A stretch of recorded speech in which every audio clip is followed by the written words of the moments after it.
கொஞ்சம் செல்போன் கொஞ்சம் இது பண்ணுங்க. Yes sir. Thank you. Okay sir. அதனால வந்து இருக்கிற தெரியாம இருக்கு என்னால முடியல. என் மனசு அவ்வளவு கஷ்டப்படுது. எதுக்காக போராட்டம் எத்தனை வருஷம்? என்ன வியாபாரம் இருக்கீங்க? ஒண்ணுமே இல்லை. நீங்க பாருங்க, கடந்த ஒரு 3 மாசத்துல எடுத்தீங்கன்னா ஒரு படம் ஓடி இருக்கும். கருப்பு படம் ஓடி இருக்கும்.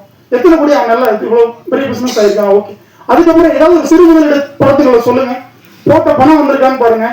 தியேட்டர்ல ரிலீஸ் பண்ற அந்த கண்டென்ட்டுக்கான சார்ஜஸ் கொடுக்குறோம் பாருங்க, கியூபி, யூஎஃப்ஓ, டிஎஸ்ஆர்னு சொல்லி அந்த சார்ஜஸ் கூட வராது தயாரிப்பாளர்களுக்கு. வேற எப்படி இந்த வருவாய் ஈட்டுவாங்க? ஹிந்தி பிசினஸ் ஃபுல்லா மூடிட்டாங்க, க்ளோஸ். வேற என்ன இருக்கு? FMS close. யூடியூப் சேனல் இருக்கா? அது மட்டும் தாங்க இருக்கு, ஒரு 1 லட்சம் 2 லட்சத்துக்கு. வேற என்ன இருக்கு வியாபாரம்? OTT close. ஷேர் வேணா கூட பண்ணித்தரேன் நான். எந்த வழிமுறைகளில் இன்னைக்கு வந்து திரைப்படங்கள் வந்து விநியோகம் செய்ய முடியும், தொழில் ரீதியா நம்ம பாக்குறோம், வருவாய் ஈட்ட முடியும்? எதுவுமே கிடையாதுங்க. ஒவ்வொரு நடையிலும் நம்ம வாய்க்கு பேசிக்கலாம், பெருமைக்கு பேசிக்கலாம். வஞ்சி படம் வெற்றி அடையும் தான், இன்னும் இல்ல, அது மிகப்பெரிய வெற்றி அடையும். அது கடுமையான உழைப்பு வெளிப்படுத்திருக்காங்க. எவ்வளவு கஷ்டப்பட்டிருப்பாங்க, வெற்றி நடவடிக்கை அமைஞ்சிருப்பாங்க, ஒவ்வொரு இடத்துலயும் பேரம் பேசியிருப்பாங்க. ஒரு 2000 ரூபாய், ஒரு 1000 ரூபாய் வச்சுக்கோங்களேன். ஆனா வந்து இங்க பினான்ஸ் பண்ணக்கூடிய பெரிய முதலைகள் இருக்கு பாருங்க. 20 கோடி பட்ஜெட்ல ஒரு படத்தை ஆரம்பிச்சு 30 கோடி கடனை வாங்கி ரிலீஸ் பண்ற முதல் நாளைக்கு முன்னாடி வந்து பஞ்சாயத்துல உட்காருவாங்க. அந்த 10 கோடி எடுத்து ப்ரொடியூசர் போயிடுவார், 20 கோடி தான் படம் பண்ணிருப்பார். அவங்க வாங்குவாங்க, இன்னைக்கு வாங்கிட்டு தான் இருக்காங்க. ஆனா இது போன்ற சிறுமுறை தயாரிப்பாளர்களுக்கும் படம் எடுப்பதற்கும் யாரும் பணம் கொடுக்க தயாரா இல்லை. அவங்க வாங்கியிருப்பாங்க எங்க தெரியுங்களா?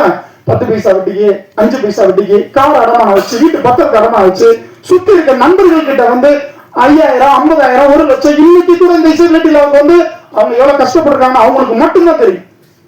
ஏன்னா இங்க முதலீடு அப்படிங்கிறது வந்து அந்த தயாரிப்பாளர் முதலீடு முன்னுரிமை பண்றாங்களே, அவங்களுக்கு வந்து வெளியில இருந்து பினான்ஸ் பண்றதுக்கு இண்டஸ்ட்ரியில யாரும் கிடையாது. பெரிய தயாரிப்பாளர்களாக கருதப்படக்கூடியவர்களுக்கு மட்டும்தான் அந்த பினான்ஸ்ங்கிறது இன்வெஸ்ட்மெண்ட் பண்ணிட்டு இருக்காங்க. மற்றபடி சினிமா இங்க வாழ்வாதாரத்துல ஒண்ணுமே இல்ல, ஜீரோ தான்.